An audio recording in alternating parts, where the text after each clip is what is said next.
cafe types at Parliament and Carlton. This is City TV, everywhere.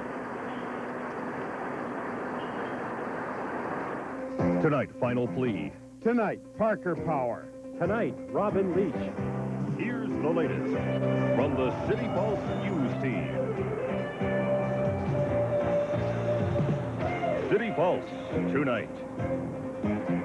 Good evening. Our top story tonight, one final plea from the Prime Minister tonight to the Mohawk warriors.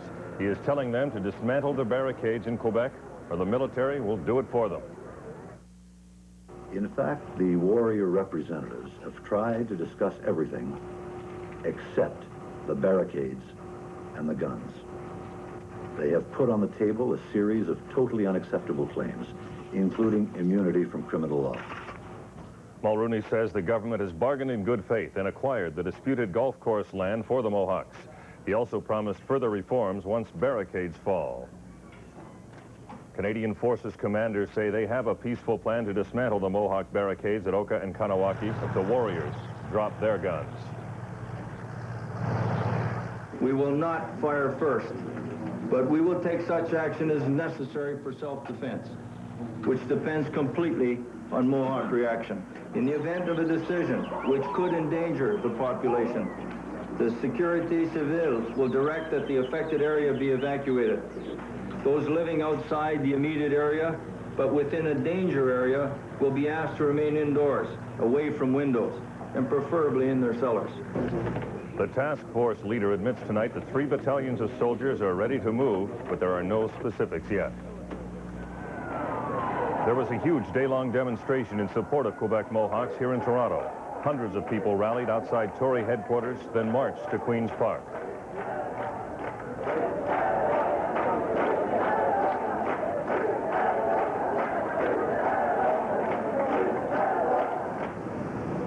Some of the protesters are still outside the legislature with a vigil tonight, as we can see with our City Pulse live eye. And Jay Mason joins us again tonight. Jay, thanks very much. In light of the developments and what you've seen and heard today, it's getting very, very serious. Do you think that the warriors will move? Well, we're getting pretty worried about the safety of not only the warriors, or what we would rather think of as the Mohawk people themselves. We just understood that they are trying to do a media blackout from the area, so we're concerned that maybe it's going to happen within the next few minutes. So you've heard nothing else from inside, anybody in the Mohawk community since this afternoon's announcements? The only thing that we are aware of is the resolve of the peoples to stick to their stand and to try and press home not only the land rights issue, but the issue of the sovereignty of Mohawk people, Iroquois people, that wasn't dissolved until 1924. Okay, Jay, thanks very much. We'll be watching the situation and, of course, the local community reaction here. Thanks for joining us. The severe weather, which passed over Metro during the dinner hour, also hit the London area. At least 4 tornadoes touched down late today. City Pulse's Ben Chin is in London tonight. I spoke to him by phone about a half an hour ago. We're at a little town called Frome. It's just about 50 kilometers southwest of London. And what we've seen here is trees that have been uprooted and sent flying about 200-300 yards. We've seen 15 houses that have been destroyed, but we're also looking at a community that's come together, and you know, it's a very small community. There's maybe 200 people here tops, and there are a lot of people who are related here, and they're helping each other out. The Salvation Army's handing out sandwiches, and they're coping. Other than that, we passed through London, and South London did get hit with a bit of the tornado too. There was a bit of minor flooding. Family told us about how they spent 10, 15 minutes in the basement afraid because of what they heard outside, but the storm basically passed there. 5 people suffered minor injuries north of Port Stanley. Ben will have the full story tomorrow on City Pulse.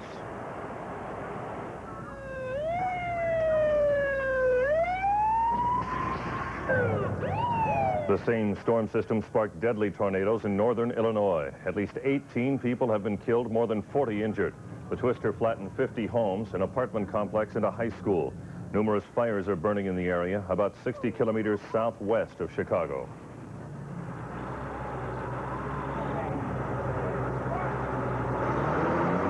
To find out what this weather system is doing in southern Ontario, let's go outside to Queen Street and Environment Specialist Harold Hossain. Thanks, Mark. Well, we got off unscathed here in Toronto. The storms passed by just to the south and west of us. Our friends in London don't have to worry about anything anymore tonight. Those down in Frome and Port Stanley will be fine also. The whole weather system has moved down south of the lower lakes now. It's moving away. I'll have all the details for you. In the meantime, enjoy a nice evening. Now with an early look at sports, here's Jim. We're back here, Harold. Thanks very much. A Toronto man is home tonight, safe from the military storm in the Persian Gulf. Abdallah Musa, a Canadian, escaped through a Jordanian refugee crossing using fake ID after being cut in Kuwait by the Iraqi invasion.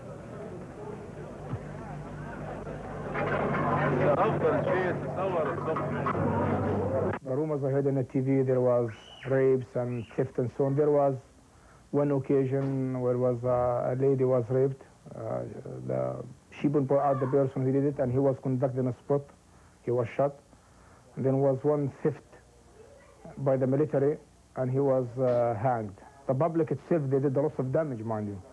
The Kuwaiti, the Saudi, the Iraqi, you know, like every nationalities, they snake, you know, they stole something or they broke in stores.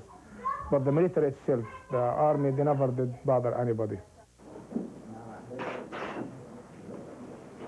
But there's new hope tonight that many foreigners detained by the Iraqis will soon be free. Keith Miller brings us the latest. A new round of television diplomacy was broadcast in Iraq this evening. Saddam Hussein paid a surprise visit to some of the foreign hostages he calls guests. In another surprise, it was later announced that all foreign women and children held hostage, including Americans, will be released tomorrow. But Saddam warned that if war erupts, many people will be at risk. The great number of people that are at risk, including some pretty children, just as pretty as the children that we have here. And Saddam said the human shield remains intact. If the United States were to attack our installations in which we have women, children, civilians live accommodated, these people would be killed. But Saddam offered to negotiate and had this unusual proposition. I'm prepared now, ready and prepared for direct talks and dialogue with Mr. Bush and with Mrs. Thatcher. Let us have the debate between me and them on television for the whole world to see. Whatever joy there was at the U.S. Embassy over the expected release of women and children was tempered by the first death of an American hostage. A 56-year-old man reportedly died of a heart attack during captivity. The Iraqi government expressed regret and invited U.S. officials to participate in an autopsy to verify the American citizen died of natural causes. But Saddam Hussein is cementing his hold on Kuwait tonight, proclaiming it's Iraq's 19th province and naming a strip of the conquered territory after himself. Also making demands tonight in Parkdale, the Tenants Association. It is fed up with what it claims are excessive rent increases. My question is, why the Liberal Party has not done something for now, and why they don't help us now. If the Liberal Party is do something, I'm going to spend the next year, 6 months, you are going to work, not having my life back because you won't do anything. Most tenants in the Parkdale area want to know, when are we getting affordable housing? Our rents are going up and up and up. The current rent review system is not working, and yet we don't seem to be getting any response from the government. So tonight we're going to be asking the parties to respond to those issues. Organizers are urging tenants to make their voices heard this election. Some campaign complaints don't involve spoken words at all, as Avi Lewis discovered when he sampled the signs of the political times.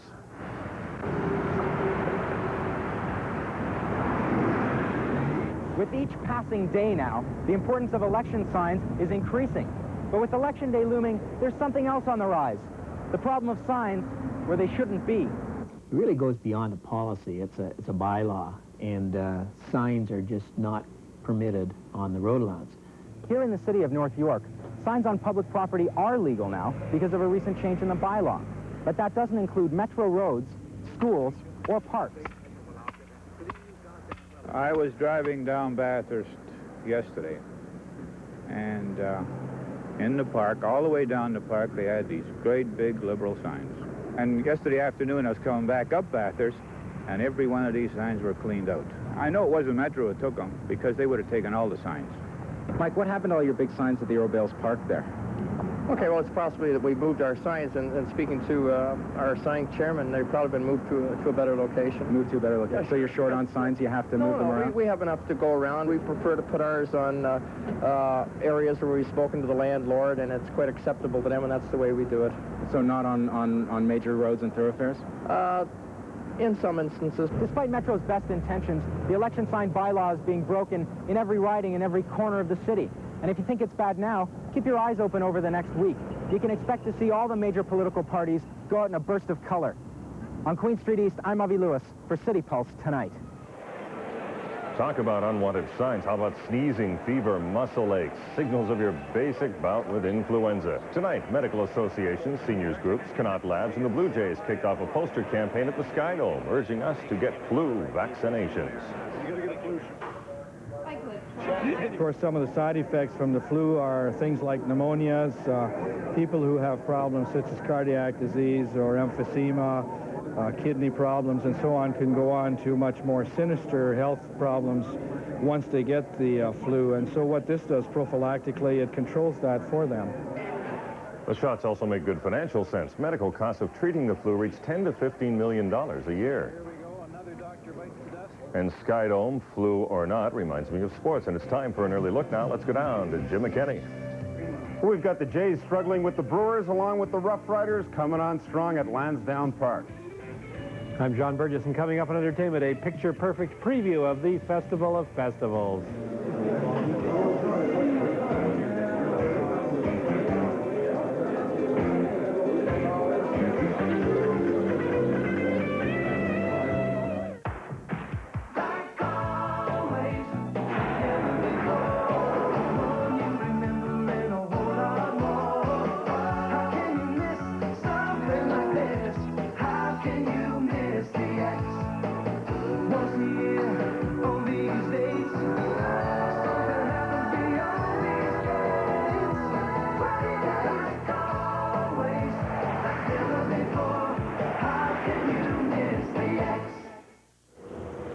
Muffler King invites you to win. So right now, we're not only guaranteeing your complete satisfaction with our service, we're guaranteeing you'll win with our Scratch and Win. An automatic guaranteed win, from $5 off to your entire job free on any Speedy service. Of course, a guaranteed win could prove a little overwhelming, but you'll adjust. Eventually. At Speedy, you're a somebody. Extra, extra, read all about it. We're chilling when the weather gets warm, no doubt about it. To be cool and be somewhat respectable, pick up Pepsi in these hype receptacles. Cool cans are coming, so don't be afraid. And if you get lucky, then you might get paid. So yo, stop kicking, your pace better quicken before they run out or the clock stops ticking. Really, I'm not kidding. With Cool Cans, you can win dancing cans. Got it? The Renegades TNT Monster Truck Challenge comes to Toronto. The Monsters will rock and roll. Saturday, September 1st, 7:30 p.m. at the C&E Grandstand. The Monsters are coming. See Bigfoot plus 10 of the nation's best in side-by-side head-banging, ground-pounding. Plus, taking motorcycle stars. Tickets at the C&E box office or Ticketmaster locations. Free admission to the X with Monster Truck tickets. Saturday, September 1st, 7:30 p.m. It's pure TNT.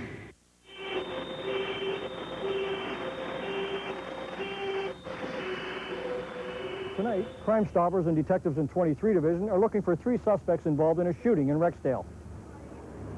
At about 12:05 a.m., the victim was standing alone on the sidewalk near 908 Tandridge Crescent when a black car cruised by. There he is. There he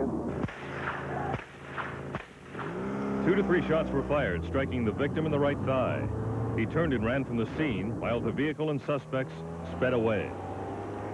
There is no description of the suspects other than 3 male blacks driving a dark mid-sized vehicle. This is one of 2 drive-by shootings in this exact location in the past 2 weeks. If you can help us solve this, give us a call at Crime Stoppers. If your information leads to an arrest, you can earn a cash reward of up to $1,500. Callers will never be asked to identify themselves or to testify in court. Call us toll-free at 1-800-387-8477 or locally in the Toronto calling area at 222-TIPS.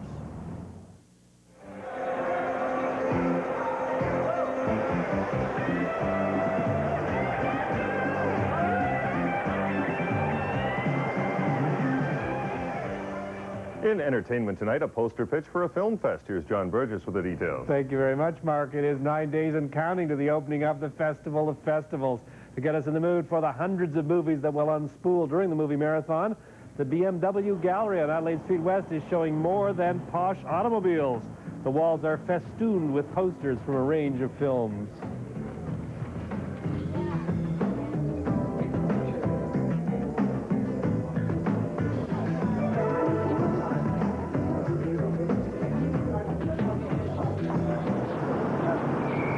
Meanwhile, up on Bloor Street, the Last Minute Club was hosting a smart black tie party featuring its official spokesman, Robin Leach. He was there on video and in the flesh.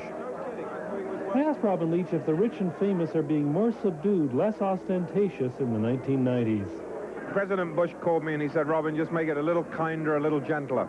So maybe not so much screaming. But, you know, for every 2 multimillionaires that fall out of the tree under the floor, another 5 crawl up to the top. So I'm not out of work. We're still rolling right along. And tonight we're talking about the travel business, specifically the Last Minute Club, travel trends for the 1990s. Well, I think wilder, more exotic destinations, further away from where we live. People want to travel. People want to travel wilder, more exotic. Sounds like Bloor and Young. I want to be in first class with him. Bloor and Young are the last 3 days in this heat wave. Okay, thanks very much, John. We'll be back with sports in just a minute on the City Pulse tonight. Don't go away.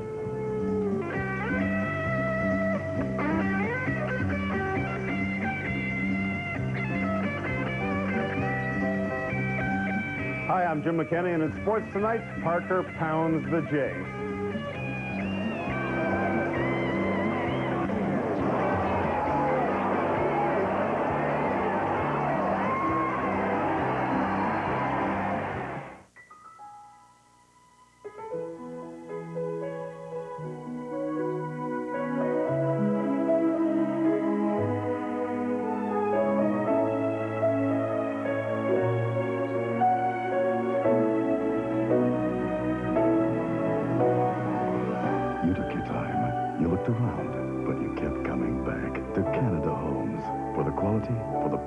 For the way you want to live.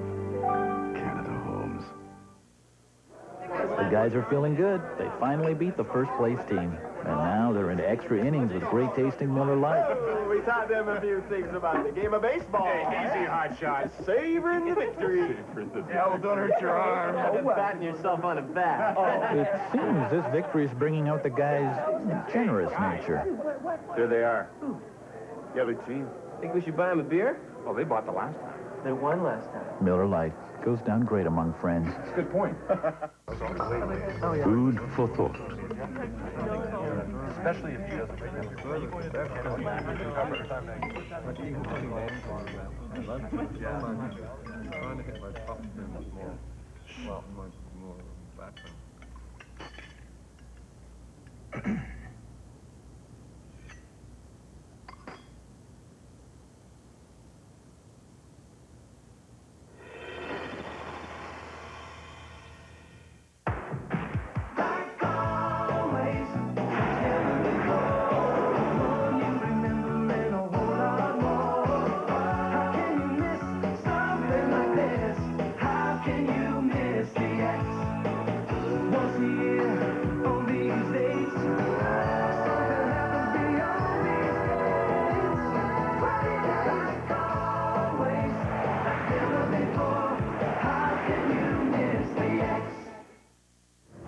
In sports, at the risk of being called a fair-weather cynic and bandwagon guy and all that stuff, I'll just say here's Jim McKenney with the sports. Jim? Oh, thank you very much, Mark. And with the way things are shaping up in the American League East, the Jays can't afford to squander any opportunities. They're Ace Dave Stieb on the mound looking for win number 17 tonight.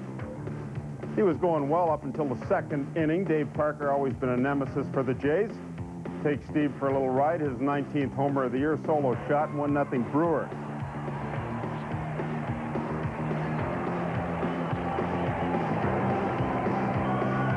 Bottom of the third, men on the corners. Mookie fights one off the fifth. They get one, but Manny Lee scored. 1-all. Stayed that way till the top of the fifth. Paul Molitor loops a single. Vaughn scores from second to win Milwaukee. In the eighth with Cerruti in, Parker takes him out. A 2-run shot. 6-2 final. Navarro went all the way for the win. The Indians trying to help out down in Cleveland, bottom of the second. Felix Fermin singles to cash Carlos Berga.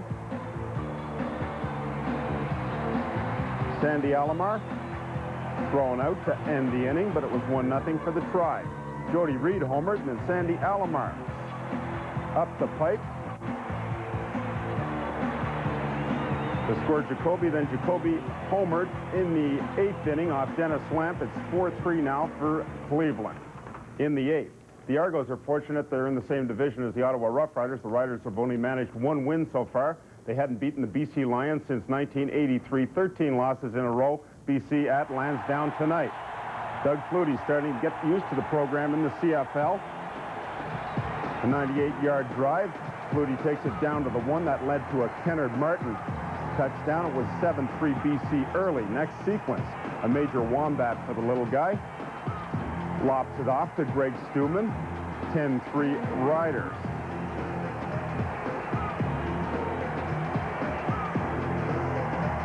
One minute left in the half. Damon Allen on the money to Stephan Jones. A great grab. 21-10 Riders. It was 23-10 at the half. They're now up by 24 late in the 4th.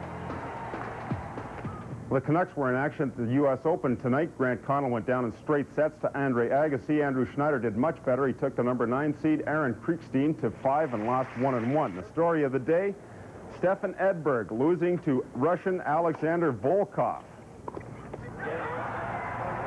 Volkov taking it in straight sets. It's the first time since 1971 that the number 1 is gone. The number 2, Ivan Lendl, had trouble with Martin Laurendeau in the first set, but came through to win it in straight. So he's alive, and so is Martina Navratilova. Martina made short work of Argentina's Frederica Haumuller. Nice little volley at the net. Martina had 16 years on the youngster. She could give Steffi Graf and Monica Seles a little trouble at the U.S. Open. Yeah, and just watch my Indians be the stretch spoilers. I said it a couple of months ago, and it's happening already. Yeah, they're making my day tonight. Like, you know, they're there next. Thanks very much, Howie. Harold has the forecast in about a minute. Stay with us.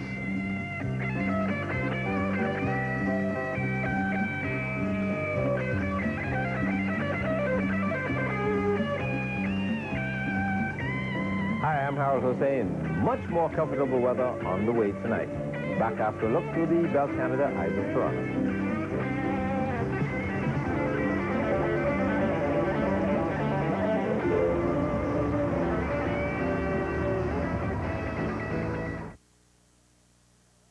So I picked up the phone and called Mr. Transmission. They recognize the symptoms immediately. And that always makes you feel like you made the right choice. You know, when I needed someone to take a look at the transmission in my 4x4, I called the same place we send all the ambulances, Mr. Transmission. They not only do good work, they guarantee it.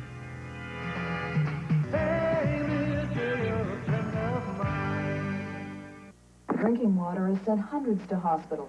However, the Liberal government says it cannot pass legislation. He accepted a Caribbean vacation and a food processor. The Liberal minister reacted angrily. The Liberal minister blamed market forces, not the free trade agreement. You can change channels. Rate in Ontario now at 17%. News of this latest layoff. But you won't change a thing. Shook hands on yet another new tax, which will cost... On September 6th, send the Liberals a letter they can't ignore. Those scary skies seem to be behind us. Let's look ahead with Harold Hossein's forecast. Harold? That's right, Mark. All the nasty stuff is down south of Lake Erie and Lake Ontario now. It looks as though we're getting into the cooler air, the more comfortable weather, and we're heading into a stretch of some nice weather for the next few days. Let's head out now to the live eye and check out our current conditions. Under a cloudy sky, the temperature 23 or 73 Fahrenheit. The humidex still at 31 or 88 Fahrenheit. The wind is out of the west at 7 kilometers an hour, humidity at 87%, and the air quality index acceptable at 8. And as we look at our earlier shot this evening on University Avenue, we'll check out our statistics. The sun rising tomorrow at 6:39, setting at 8 o'clock, giving us 13 hours and 21 minutes of daylight. Today's high 28 Celsius, 82 Fahrenheit, the record 38 in 1948. And overnight, a cool 18 or 64, the record 6 in 1982. Well, the cold front came rumbling by very quickly this afternoon, produced a lot of showers, thunderstorms, a few tornadoes. It's now lying just along the lower lakes, and the weather is moving down into New York State and Pennsylvania, and we're getting under the influence of cool air that has dried things out considerably. Here's how it looks on the satellite picture. The cooler air coming in from northern Ontario. The leading edge of that is the cold front, which has moved down into the American side now. And as we take a look at this shot, you'll see last night's weather moving across, and there's the cold front and the associated weather heading off down to the southeast. In the close-up, you'll see last night's weather moving away here, and sunshine today, then the cloud this afternoon, and this is the area that spawned the tornadoes this afternoon, and as you can see, the back edge of that cloud now coming in over us. Well, tonight we'll see the cooler air and drier air coming in across all of southern Ontario. That means much more comfortable weather for sleeping. 18 degrees along the shoreline of the lake, 17 in Kitchener, and cooler in Muskoka at 14. And tomorrow, a mixture of sunshine and clouds with temperatures generally 24 to 26 in the south, slightly cooler in Muskoka with the cooler air down to about 22. Once that drier air takes hold of us, it takes us right down to the start of the long weekend. We do have a fly in the ointment Saturday afternoon into Saturday night. May see some showers, but other than that, it looks as though we're heading into one of the better Labor Day weekends. Here's how the 5-day forecast shapes up then. 24 degrees from Wednesday right through to Friday, with a considerable amount of sunshine for Thursday and Friday.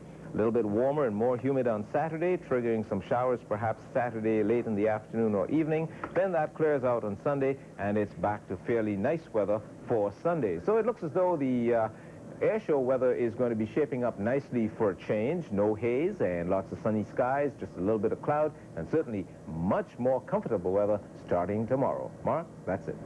Thanks very much, Harold. A last look at our top stories tonight. Troops are poised to tear down the Mohawk barricades at Oka and Chateauguay, but the Army won't say when it'll move in.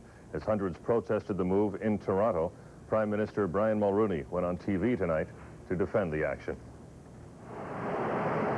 This item just in, Toronto Hydro doesn't expect power to be fully restored at Union Station until about 1 a.m. A faulty cable blacked out the main hall and the skywalk about 5 hours ago. The subway's fine and GO train service has returned to normal after earlier problems. Some stories to watch for tomorrow. Funeral services will be held for author Morley Callahan, who died Saturday night at the age of 87. Premier David Peterson attends a campaign breakfast in Toronto and then a rally and dinner in Fort Erie. NDP leader Bob Ray holds a news conference in Scarborough and is on a phone-in radio show in Toronto. And Tory leader Mike Harris main streets in Forest and attends a corn roast in Owen Sound. Tomorrow on Breakfast Television, this one is definitely not for the faint of heart or the 90-pound weaklings. We have got the strongman competition. Also, Steve Anthony will be live from the Arena Fun Day at the Promenade. All this and much more served up tomorrow morning at 7 o'clock on Breakfast Television. And that is this edition of City Pulse tonight, the next tomorrow at 6. Thanks for joining us. Good night.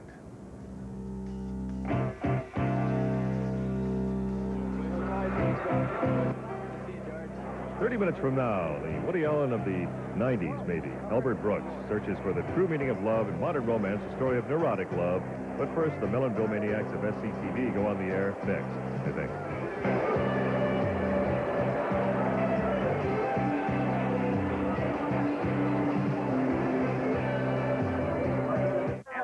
As armchair quarterbacks, the guys have been enjoying a good deal of success. So far, their best call has been for great-tasting Miller Lite. Timeout's been called. Could be the last play. Definite passing situation. Don't pass, go with the draw. It's heating up. Seems to be some serious consulting going on the sideline. Yep, the guys are developing quite a reputation as strategists. Don't pass. Go with the draw. Draw play to Shannon.